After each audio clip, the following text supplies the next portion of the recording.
अवधूत चिंतन श्री गुरुदेव दत्त. नमस्कार. अल्पनिता शोमध्ये तुमचे स्वागत. स्टार्ट करूयात वोकॅब्युलरी वर्ड्स पार्ट नंबर 30. अजून काही नवीन मराठी शब्द इंग्रजीतून. तर पहिल्या शब्दाला सुरुवात करूयात. ऐतिहासिक. ऐतिहासिक म्हणजे हिस्टॉरिक किंवा हिस्टॉरिकल.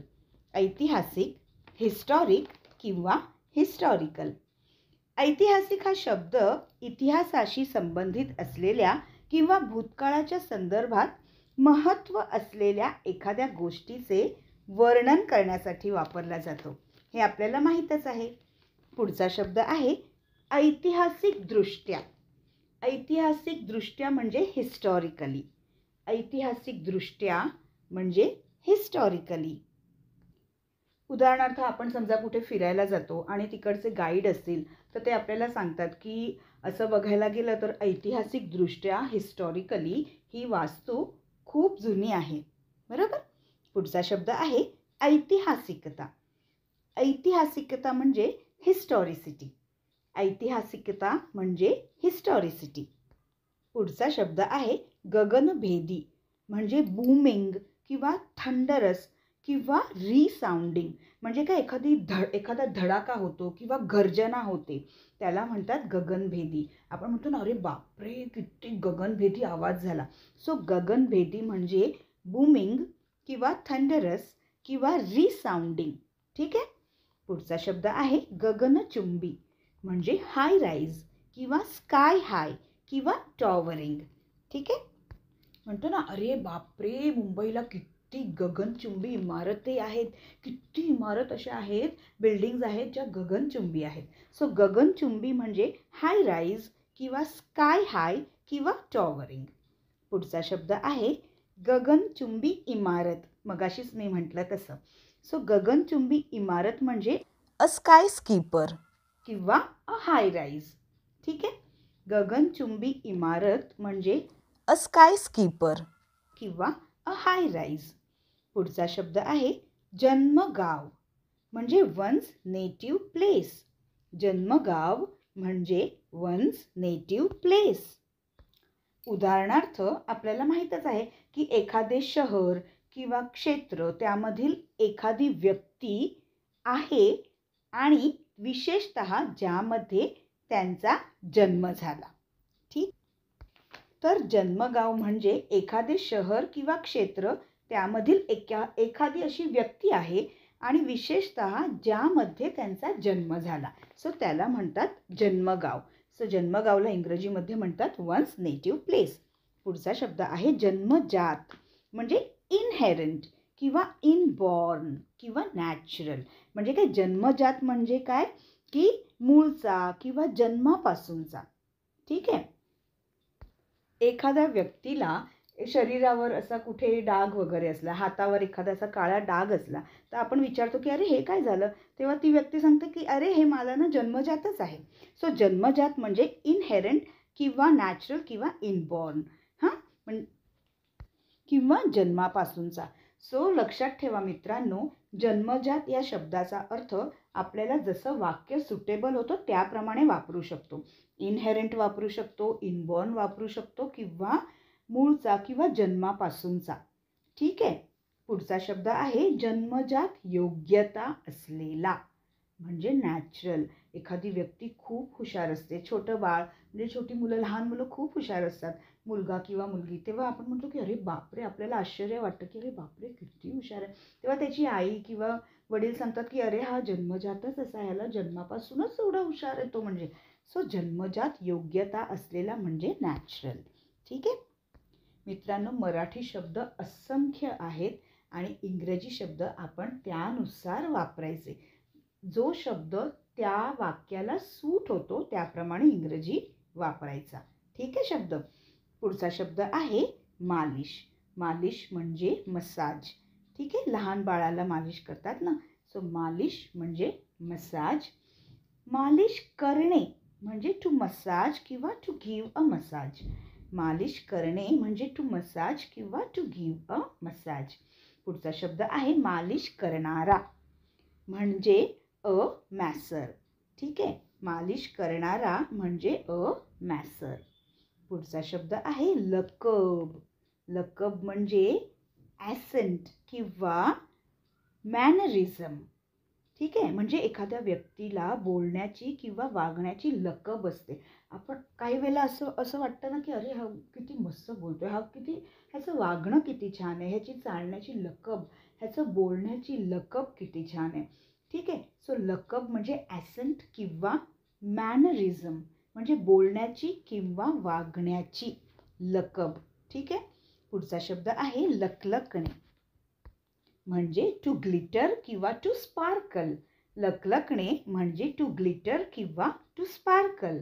पुढचा शब्द आहे लकलकी, म्हणजे ग्लिटर किंवा स्पार्कल, म्हणजे ह्याला लकाकणे सुद्धा म्हणतात. ठीक आहे, लकलकी म्हणजे ग्लिटर किंवा स्पार्कल.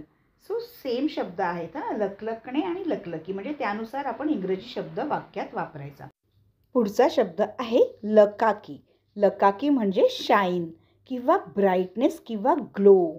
आपण म्हणतो ना अरे तुझ्या चेहऱ्याला काय शाईन आली आहे. सो लकाकी म्हणजे काय, शाईन किंवा ब्राईटनेस किंवा ग्लो. पुढचा शब्द आहे वारुळ. वारुळ म्हणजे ॲन अँट हिल किंवा अँट हीप. वारुळ म्हणजे ॲन अँट हिल किंवा अँट हीप. पुढचा शब्द आहे वार्धक्य. वार्धक्य म्हणजे ओल्ड एज, म्हातारपण. माहीतच आहे आपल्याला. मित्रांनो, मी सोपे आणि कठीण असे दोन्ही शब्द घेते, कारण काही मराठी शब्द असे असतात ते अजूनही लोकांना माहीत नाही आहे. सो म्हणून मी सोपे कठीण असे दोन्ही शब्द घेते आणि त्या सर्व शब्दांचा आपण सराव करायचा. ठीक आहे, सो पुढचा शब्द आहे वार्धक्य म्हणजे काय, ओल्ड एज किंवा म्हातारपण. त्याच्यानंतरचा शब्द आहे वाली. वाली म्हणजे अ प्रोटेक्टर किंवा सेवियर, म्हणजे काय, याचा अर्थ संरक्षक करता सुद्धा होऊ शकतो किंवा तारणहार होऊ शकतो. ठीक आहे, किंवा संरक्षण करता सुद्धा होऊ शकतो. सो वाली म्हणजे प्रोटेक्टर किंवा सेवियर. पुढचा शब्द आहे सर्वत्र. सर्वत्र म्हणजे काय, ऑल ओव्हर किंवा ऑल ओव्हर द प्लेस किंवा एव्हरीवेअर सुद्धा तुम्ही वापरू शकता. सर्वत्र म्हणजे ऑल ओव्हर किंवा ऑल ओव्हर द प्लेस किंवा एव्हरीवेअर.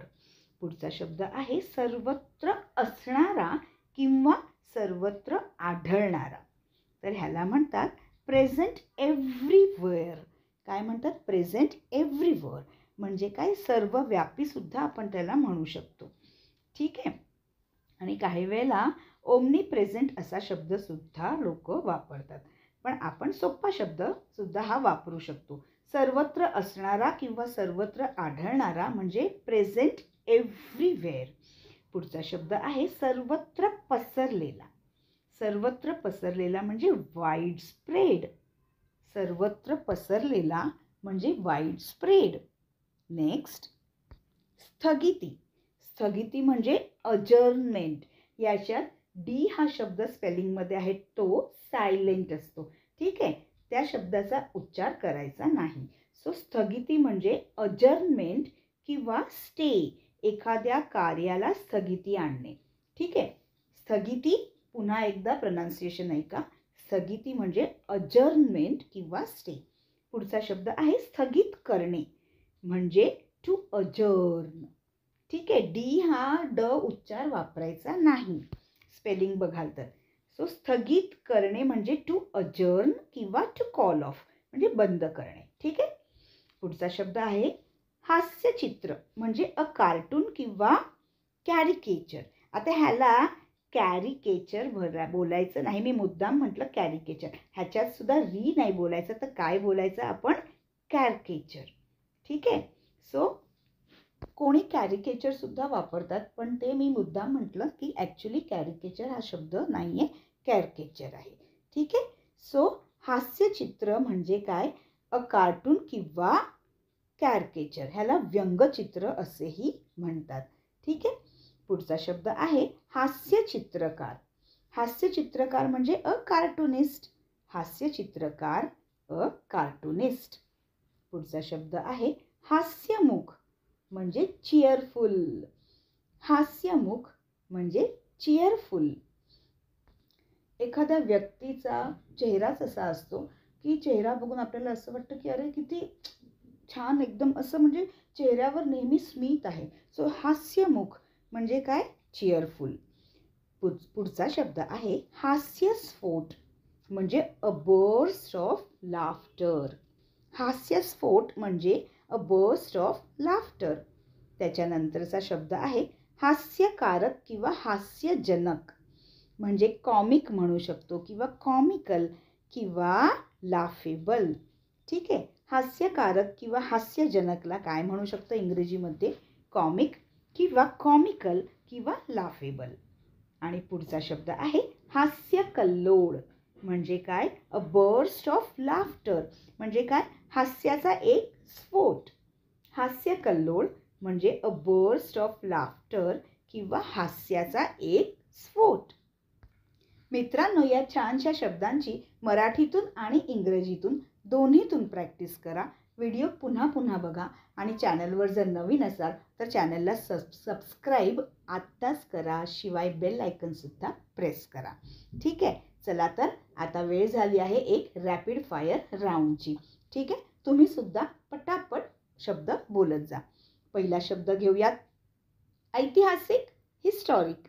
ऐतिहासिकदृष्ट्या, हिस्टॉरिकली. ऐतिहासिकता, हिस्ट्रॉसिटी. गगनभेदी, बूमिंग. गगनचुंबी, हाय राईज. गगनचुंबी इमारत, अ स्कायस्कीपर. जन्मगाव, वन्स नेटिव्ह प्लेस. जन्मजात, इनहेरिंट. जन्मजात योग्यता असलेला, नॅचरल. मालिश, मसाज. मालिश करणे, टू मसाज. मालिश करणारा, अ मॅसर. लकब, ॲसेंट किंवा मॅनरिझम. लकलकणे, टू ग्लिटर. लकलकी, ग्लिटर. लकाकी, शाईन किंवा ब्राईटनेस किंवा ग्लो. वारुळ, ॲन अँट हिल. वार्धक्य, ओल्ड एज. वाली, अ प्रोटेक्टर. सर्वत्र, ऑल ओव्हर.